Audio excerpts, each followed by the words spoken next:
जेव्हा लोक बसायला लागले तेव्हा त्यांना 25 पैसे तिकीट केली. आता जसे लोक वाढायला लागले तेव्हा 50 पैसे तिकीट केली आणि पुढं पुढं वाढत गेले आणि 1 रुपया तिकीट झाली. आणि त्याप्रमाणे नुसार परिवर्तन व्हायला पाहिजे. ते झालं, कशात झालं? आजूबाजू झालं, मोठमोठ्या बिल्डिंग झाल्या, सर्व झालं, पण मनाचं परिवर्तन अजूनही झालं नाही. ज्या त्या दुकानात जा तुम्ही, त्या ठिकाणी लावूनच राहते. काही कोणाची दृष्ट होत नाही, आपल्याला दृष्ट कोणाची लागत नाही. म्हणून आपलं मनाचं परिवर्तन व्हायला पाहिजे. म्हणून सर्वांना म्हणतो, पुन्हा एकदा आपल्या सर्वांना माझी आग्रहाची आहे, आपलं मनाचं परिवर्तन अवश्य घडवा. त्याचप्रमाणे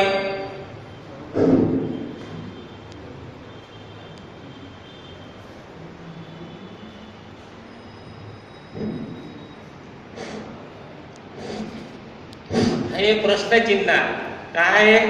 प्रश्नचिन्ह. आणि कोणी याला 1 म्हणत असेल,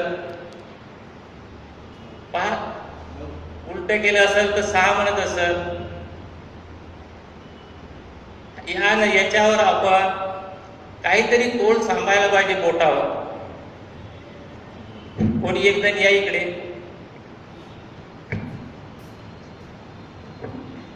हा बेल्ट आहे आणि हा बेल्ट त्याच्यावर सांभाळायला पाहिजे.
गुरुजी शिकवतात विद्यार्थ्यांना.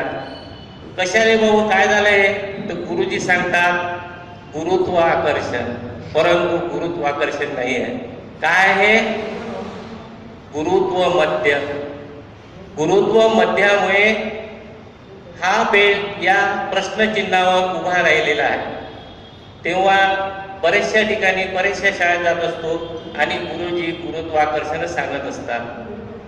अशा प्रकारे हे गुरुत्व मध्य विज्ञानाच्या सहाय्याने हा प्रयोग विद्यार्थ्यांना समजावून सांगण्यात येते.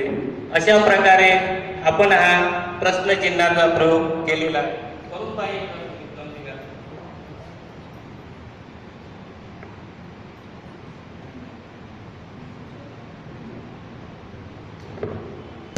पाहत आहे, करून दाखवलेला आहे त्यांना आणि केलेला आहे.